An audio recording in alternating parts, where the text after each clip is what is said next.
Abdullah Yamahua mengatakan, saya siap mati, monggo Pak kalau mau mati duluan, silahkan. Dengan senang hati saya mendoakan Bapak. Tapi siap mati untuk apa sebetulnya? Perjuangan mereka itu apa gitu loh. Jihad mereka itu apa? Nggak jelas gitu loh.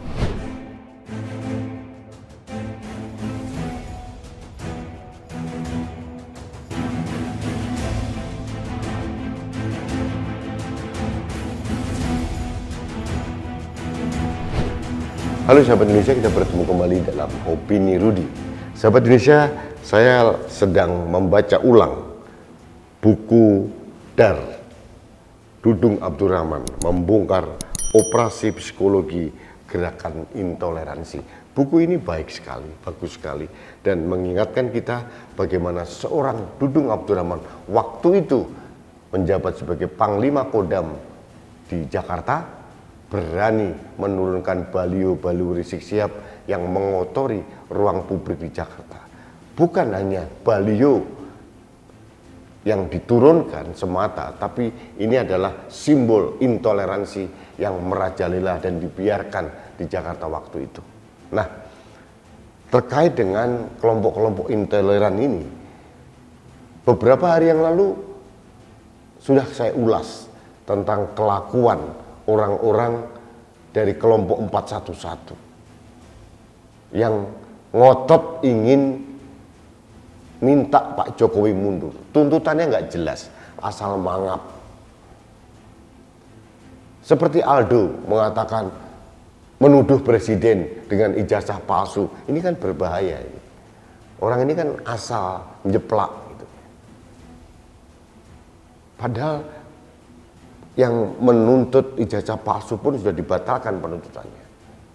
Kemudian si menantunya Rizik Syihab mengatakan kami majikan kalian, seolah-olah DPR, pemerintah, rakyat itu adalah jongosnya menantunya Rizik Syihab. Ini kan koplak nggak karu-karuan. Nah, belum selesai 411. Ternyata kelompok mereka sama, orang-orangnya sama, pasti naratornya sama, akan kembali menggelar demo 212, katanya lebih besar. Dan ini dikatakan oleh mantan penasihat dari KPK, Abdullah Yamahua. Orang tua ini yang sudah hampir 75 tahun ini, mohon maaf ya, dengan segala hormat, kok tidak tahu diri ya. Apa sih yang dituntut dari demo-demo pembuat kegaduhan di Jakarta ini? Pak Jokowi mundur buat apa? Indikatornya apa? Jangan asal mangap. Pak Jokowi tinggal 2 tahun lagi menyelesaikan pengabdiannya. Sekarang beliau menjadi presiden G20, bahkan juga menjadi ketua dari ASEAN. Pengakuan internasional begitu bertubi-tubi memberikan apresiasi kepada Pak Jokowi. Di dalam negeri pun sama. Rakyat mayoritas itu mendukung pemerintah. Sekarang hanya sekelompok kecil, mungkin ratusan ribu orang, itu tetap ngotot minta presiden mundur. Ini kan somplak gini. Mohon maaf nih Pak Abdullah ya, Bapak jauh lebih tua dibanding saya. Tapi saya harus mengingatkan, apa sih tujuan Anda itu apa? Kenapa yang sepuh seperti Anda ini tidak memberikan keteladanan untuk mencintai negeri ini? Kalau mau berkontestasi nanti tahun 2024, jangan ganggu pemerintah yang sekarang, yang lagi sibuk untuk recovery ekonomi. Kegiatan demonstrasi itu mengganggu masyarakat, mengganggu rakyat. Itu kenyataan. Kalian seperti orang onani ya, bersenang-senang sendirian gitu, tanpa memperdulikan orang lain. Ini kan berbahaya ini. Abdullah Yamahua mengatakan, saya siap mati, monggo Pak kalau mau mati duluan, silahkan. Dengan senang hati saya mendoakan Bapak. Tapi siap mati untuk apa sebetulnya? Perjuangan mereka itu apa gitu loh. Jihad mereka itu apa? Nggak jelas gitu loh. Mayoritas rakyat makmur. Kalaupun ada kekurangan, monggo dikritisi gitu loh. Jangan teriak-teriak, saya siap mati. Siap mati untuk apa gitu loh. Kalau mau pengen mati ya monggo saja. Saya doakan mudah-mudahan cepat. Jadi supaya tidak ada gangguan-gangguan lagi.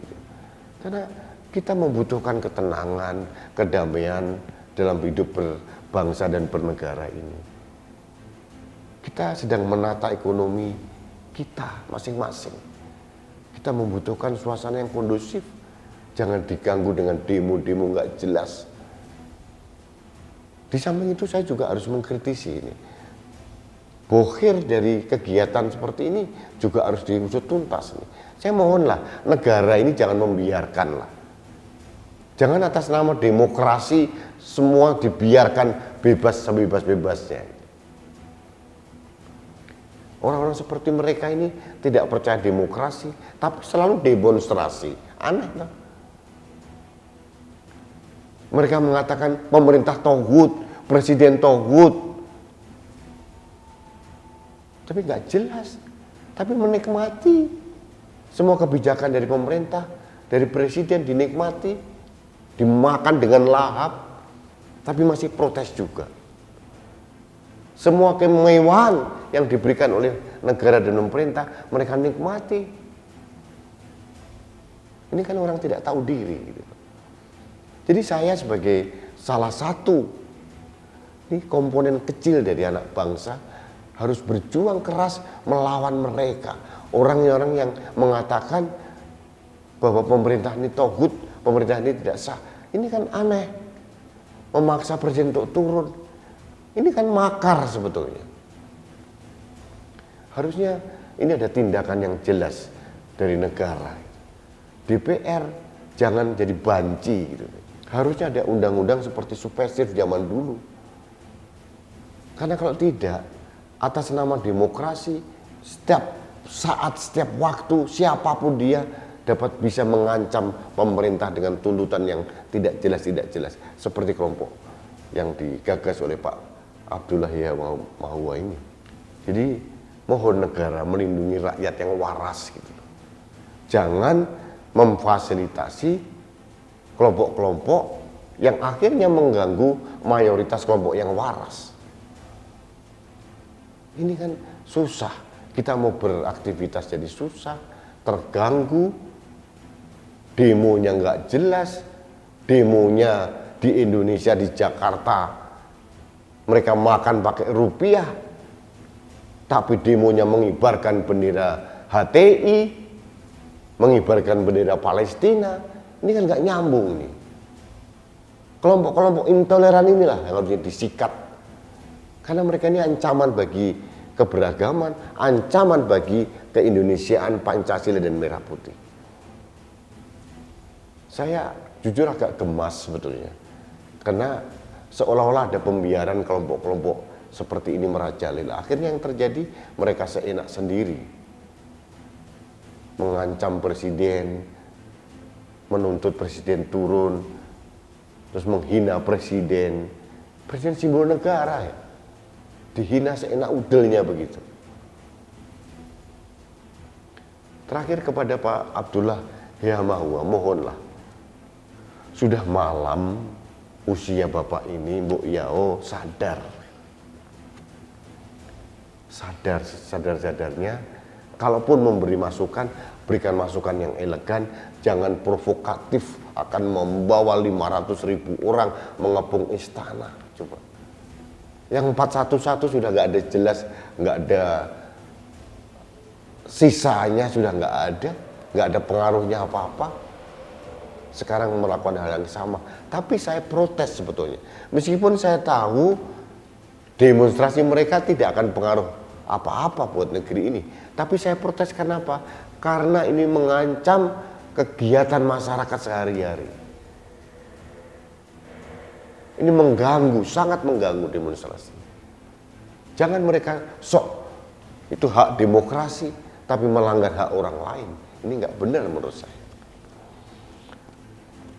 Jadi kepada Pak Abdullah, mudah-mudahan mendapatkan hidayah lah, menjadi orang tua yang benar-benar seperti orang tua, memberikan tuntunan dan panduan kepada kami-kami yang muda-muda ini untuk memberikan keteduhan dan mencintai Indonesia, mencintai negara ini apa adanya, dan kita memberikan kontribusi yang maksimal.